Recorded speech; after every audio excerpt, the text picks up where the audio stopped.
राजस्थान, रेत का समंदर, तेज धूप।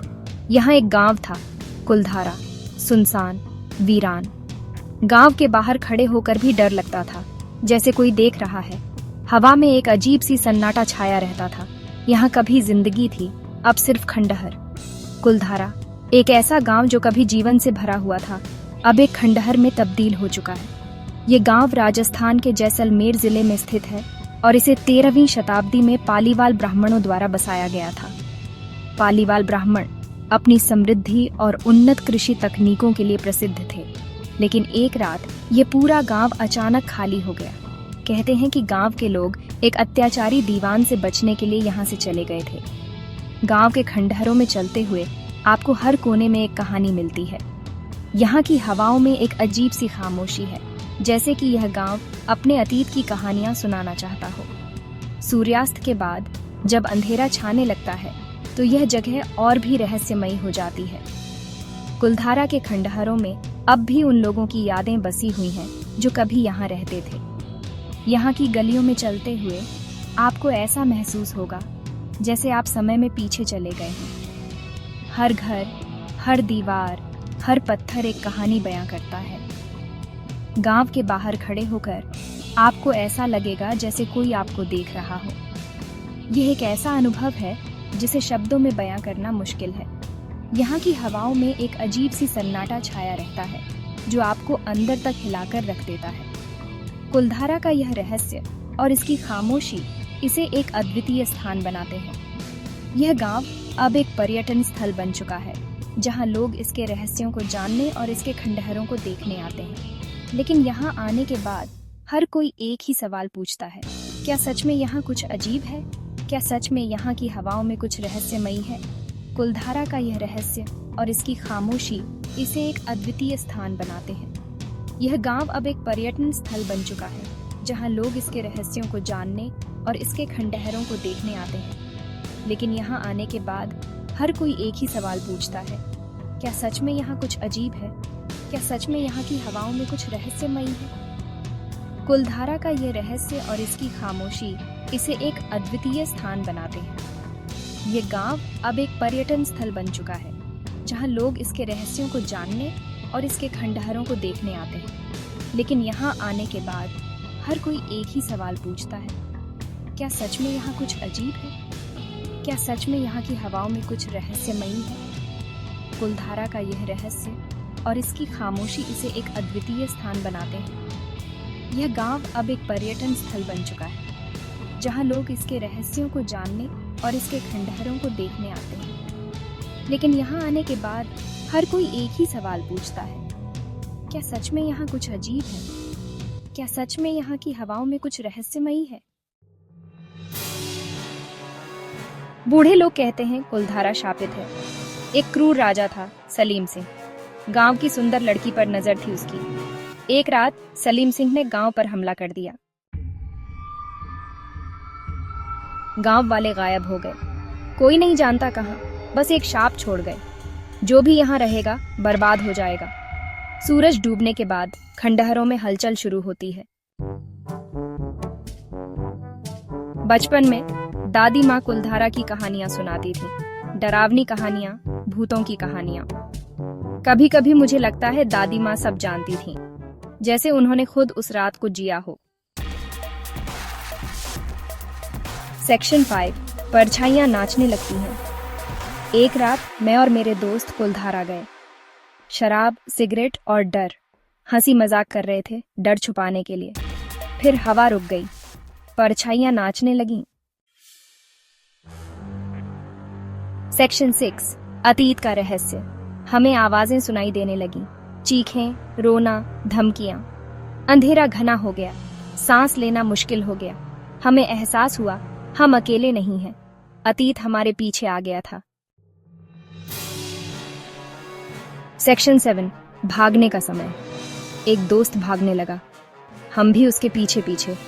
ठोकरें खा रहे थे, गिर रहे थे, लेकिन भागते रहे। डर ने हमें ताकत दे दी थी, पीछे मुड़कर देखने की हिम्मत नहीं हुई।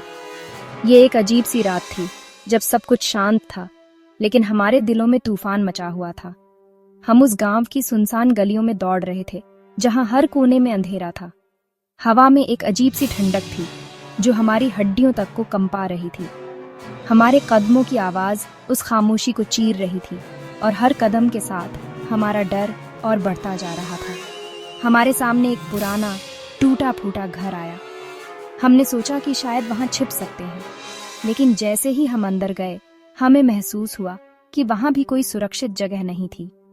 घर के अंदर का माहौल और भी डरावना था। दीवारों पर जाले लगे हुए थे और फर्श पर धूल की मोटी परत जमी हुई थी। हर कोने से अजीब अजीब आवाजें आ रही थीं, जैसे कोई हमें देख रहा हो। हमने जल्दी से वहां से निकलने का फैसला किया। बाहर निकलते ही हमें लगा कि कोई हमारे पीछे पीछे आ रहा है। हम और तेज दौड़ने लगे। हमारे दिल की धड़कनें इतनी तेज हो गई थीं कि हमें लग रहा था कि वे हमारे कानों में गूंज रही हैं। हम एक दूसरे का हाथ पकड़कर दौड़ रहे थे ताकि कोई पीछे न छूट जाए। रास्ते में हमें एक पुराना कुआं मिला। हमने सोचा कि शायद वहां छिप सकते हैं, लेकिन जैसे ही हम कुएं के पास पहुंचे हमें वहां से भी अजीब सी आवाजें सुनाई देने लगी। हमें समझ नहीं आ रहा था कि क्या करें। डर ने हमें पूरी तरह से जकड़ लिया था, लेकिन हम जानते थे कि हमें रुकना नहीं है। हमें बस भागते रहना है, चाहे कुछ भी हो जाए। हमारी सांसें फूल रही थीं, लेकिन हम रुकने का नाम नहीं ले रहे थे। हमें पता था कि अगर हम रुके तो शायद फिर कभी नहीं भाग पाएंगे। उस रात ने हमें सिखाया कि डर के सामने कभी हार नहीं माननी चाहिए।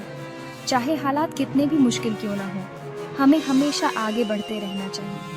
और इसी सोच के साथ हम उस रात भागते रहे, बिना रुके, बिना थके। सेक्शन 8, कभी पीछे मुड़कर न देखें। गांव से बाहर निकलते ही हम गिर पड़े। सांस फूल रही थी, दिल धड़क रहा था। जब हमने पीछे मुड़कर देखा तो खंडहर खाली थे, लेकिन हवा में अब भी चीखें गूंज रही थीं। गांव की गलियों में सन्नाटा पसरा हुआ था। हर तरफ वीरानी थी, जैसे किसी ने सदियों से यहाँ कदम न रखा हो। हम भागते हुए गांव के बाहर की ओर बढ़े, लेकिन हर कदम के साथ डर और बढ़ता जा रहा था। गांव के खंडहरों में एक अजीब सी खामोशी थी जो हमारे दिलों को चीर रही थी। हर तरफ बिखरे हुए मकान, टूटी हुई दीवारें और जंग लगी खिड़कियां थीं। ऐसा लग रहा था जैसे समय ने यहाँ आकर रुकने का फैसला कर लिया हो।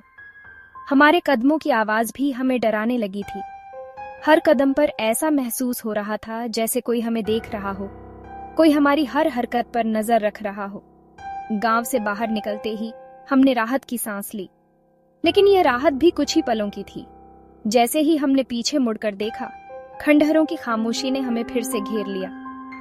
हवा में अब भी चीखें गूंज रही थीं, जैसे कोई हमें चेतावनी दे रहा हो कि कभी पीछे मुड़कर न देखें। ये चीखें हमारे दिलों में गूंज रही थीं, हमें डराने के लिए नहीं, बल्कि हमें सचेत करने के लिए। हमने अपने कदम तेज कर दिए, लेकिन दिल की धड़कनें और तेज हो गईं। हर कदम के साथ ऐसा महसूस हो रहा था जैसे कोई अदृश्य शक्ति हमें पीछे खींचने की कोशिश कर रही हो। गांव के बाहर की दुनिया भी अजीब सी लग रही थी। हर तरफ वीरानी थी, जैसे इस जगह ने भी हमें स्वीकार करने से मना कर दिया हो। हमने एक दूसरे का हाथ थाम लिया ताकि डर को मात दे सके, लेकिन यह डर हमारे दिलों में गहराई तक बैठ चुका था। गांव की खामोशी और हवा में गूंजती चीखें हमें कभी न भूलने वाली यादें दे गईं।